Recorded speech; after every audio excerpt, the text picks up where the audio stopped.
What if the story of ancient Egypt isn't just about the pharaohs we know, the familiar names and faces etched in our collective memory? What if there's a missing piece, a hidden chapter waiting to be revealed? Tutankhamun, the boy king, whose golden mask captivates the world. Ramesses, the great builder, whose colossal statues still stand guard over his legacy. But also about kings from deep within Africa, rulers whose stories have been overshadowed, their contributions often overlooked. For a time, Egypt's throne was held by rulers from Kush, a kingdom that rose to prominence south of Egypt, a powerful kingdom in what is now Sudan, a land of ancient wonders and untold riches.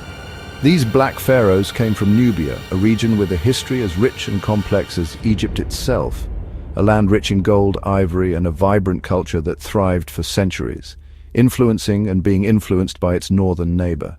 Long seen by Egypt as both rival and resource, a source of both fascination and fear. Nubia was no mere vassal. It was not simply a territory to be exploited. It was a sophisticated civilization with its own gods, its own unique artistic style, and its own line of powerful kings. By the 8th century BC, Egypt was fractured and weakened, its power waning after centuries of dominance. Its traditions neglected, its temples falling into disrepair, and its leadership divided. From Napata, the Kushite kings, witnessing the decline of their powerful neighbor, saw themselves as heirs to Egypt's legacy, destined to restore order, to reclaim the glory of a bygone era, and to unite the two lands under their rule. In a dramatic reversal, a shift in power that would reshape the ancient world. The South would now save the North, a testament to the cyclical nature of history. The Kushite rulers, steeped in Egyptian culture, adopting its customs and beliefs, marched north, their armies advancing towards a new destiny, not as conquerors seeking to destroy, but as restorers, aiming to rebuild and revitalize. Their goal, a vision of a unified land, to reunite Upper and Lower Egypt, to bring together the disparate parts of a once great kingdom, to heal a broken land, to mend the wounds of division and neglect, and usher in an era of prosperity and revive a sacred heritage, to breathe new life into the ancient traditions and beliefs that had sustained Egypt for millennia. This is the untold chapter of Africa's pharaohs, the story of the Kushite kings who ruled Egypt.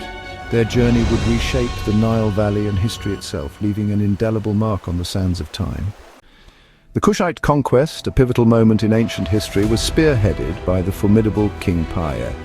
He was a man not only of strategic brilliance, but also deeply driven by unwavering faith and profound ambition. It was around 750 BCE, a time of great upheaval, that Piye observed the escalating chaos within Egypt and interpreted it as a divine call to action. A sacred mission in his eyes to restore the revered worship of Amun and bring back Egypt's long-lost order and stability.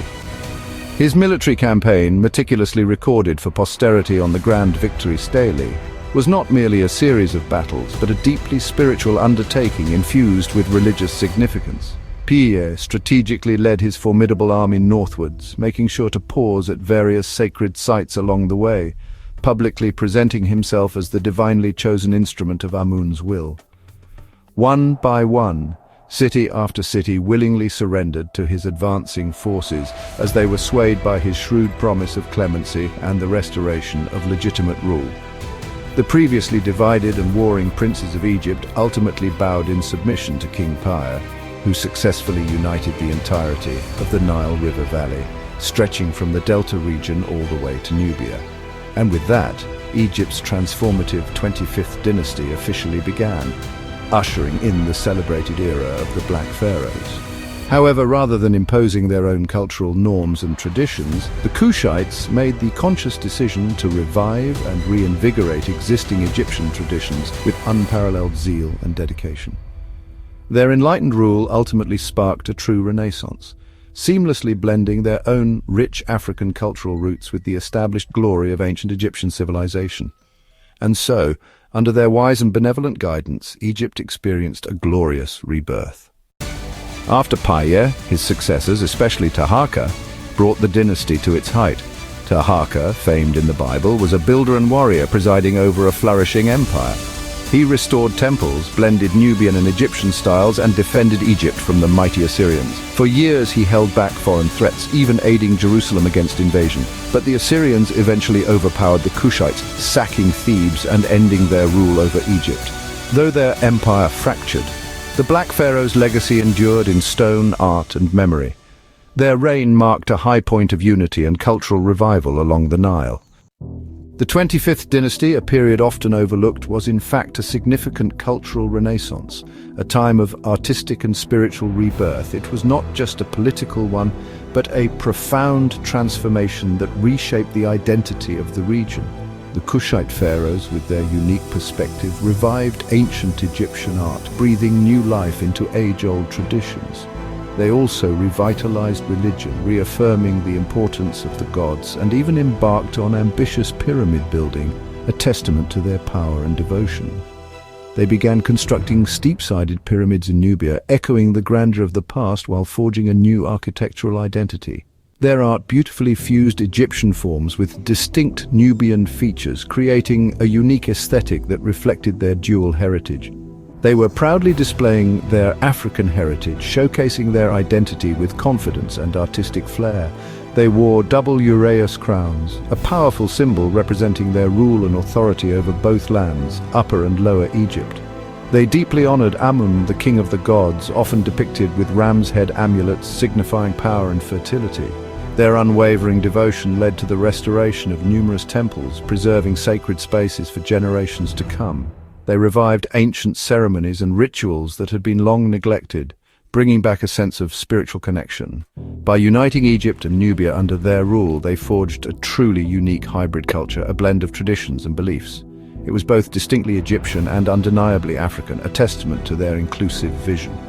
Their enduring legacy stands as a powerful testament to the transformative power of cultural fusion and the enduring importance of spiritual renewal. The Nile Valley, the lifeblood of the region, thrived and prospered under their enlightened vision and leadership. Why is the story of the Black Pharaohs so little known?